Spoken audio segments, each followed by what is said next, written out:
There comes a moment when someone says something that burns through your calm, when every instinct inside you screams to strike back. But this is where true strength begins. The Stoics believe that real power isn't about control over others. It is about control over yourself. This is the Stoic flame. And today, I'll show you how to end conflict with elegance, protect your dignity, and silence aggression without ever raising your voice. Because the wise don't win by shouting. They win with composure. Imagine this. Someone challenges you publicly, mocks your ideas, or questions your worth. All eyes turn to you, waiting for the explosion. But instead of giving them that satisfaction, you smile, breathe, and choose reason over rage. Marcus Aurelius once said, "The best answer to anger is silence." The Stoics mastered the art of psychological jujitsu, turning attacks into opportunities for understanding and enemies into accidental teachers. The first response is simple yet devastatingly effective. When someone criticizes you or challenges your ideas, say calmly, "I see your point. Help me understand your reasoning." This short sentence disarms arrogance faster than any defense ever could. It forces your opponent to switch from emotion to logic, from attack to explanation. Most people who lash out do so from feeling, not from fact. They expect resistance, not curiosity. When you ask them to explain, they often stumble, realizing they have no real substance behind their words. You've just taken control of the conversation without raising your tone. Years ago, I watched a colleague master this during a tense meeting. His idea was harshly dismissed as unrealistic. Instead of arguing, he leaned back, smiled, and asked, "I see your point. What makes you feel that way?" The room froze. The critic faltered, realizing he hadn't even read the proposal in full. That's the power of calm inquiry. It turns noise into reflection. Socrates, whom the Stoics admired deeply, said, "True wisdom is knowing you know nothing." When you invite reasoning instead of argument, you expose the lack of it. The second response requires humility, but it's pure strength. You're absolutely right, and here's what I'm going to do about it. When someone points out a valid flaw, don't defend. Accept it, act on it, and own it immediately. This transforms criticism into collaboration. The moment you take responsibility, the battle ends. I once watched a leader handle a furious client this way. The client accused his team of constant delays, expecting excuses. Instead, the leader said, "You're right, and here's what I am doing. I am personally implementing a new tracking system and taking ownership to ensure on-time delivery." The tension vanished. The client went from critic to ally in seconds. Epictetus said, "Don't explain your philosophy, embody it." Owning your mistake is how wisdom speaks without words.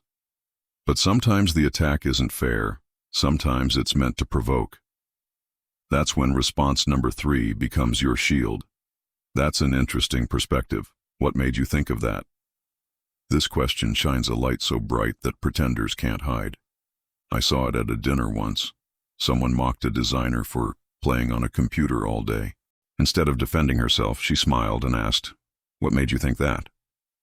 The man stumbled, exposed by his own ignorance.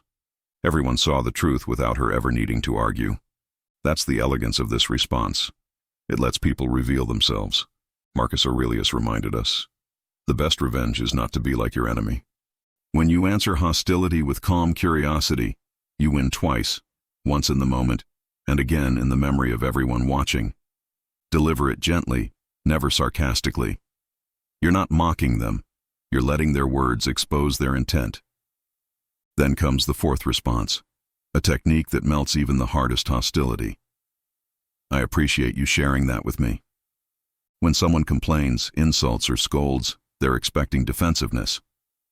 Instead, you give gratitude. It throws them completely off balance. I remember a neighbor who shouted about my dog barking too early in the morning. Instead of arguing, I said, "I really appreciate you telling me. I had no idea, and I'm grateful you came to me directly." His anger dissolved instantly. We ended up fixing the problem together. The psychology is simple. Gratitude transforms confrontation into cooperation. People who criticize just want to feel heard. When you thank them sincerely, you remove their reason to fight. Seneca said, Every new beginning comes from some other beginning's end. When you replace ego with empathy, conflict ends and understanding begins.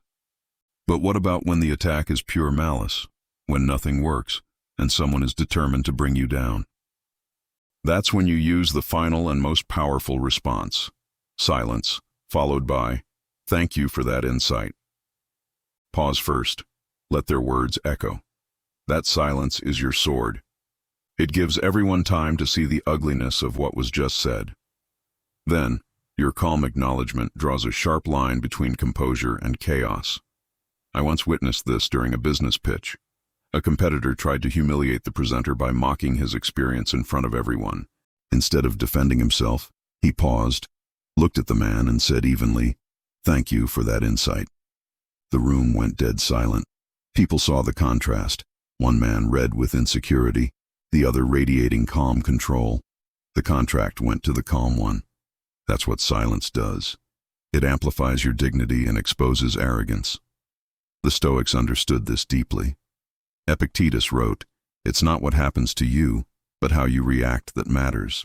You can't control the words of others, but you can always control your own response. That's where all your power lives. These 5 responses, curiosity, ownership, calm reflection, gratitude, and silence, all share one truth. They keep you in command of yourself while revealing others for who they truly are. This is the heart of Stoic mastery, not to crush others, but to rise above them without stepping on anyone. The goal isn't to win arguments, it's to preserve your peace. When you respond with wisdom instead of emotion, you don't just win respect, you change the entire energy of the moment. People remember calm far longer than they remember noise. The ancient masters taught that the loudest man in the room is usually the weakest. So when anger tempts you to react, pause, breathe. Let your silence speak louder than their shouting. True strength isn't in control over others.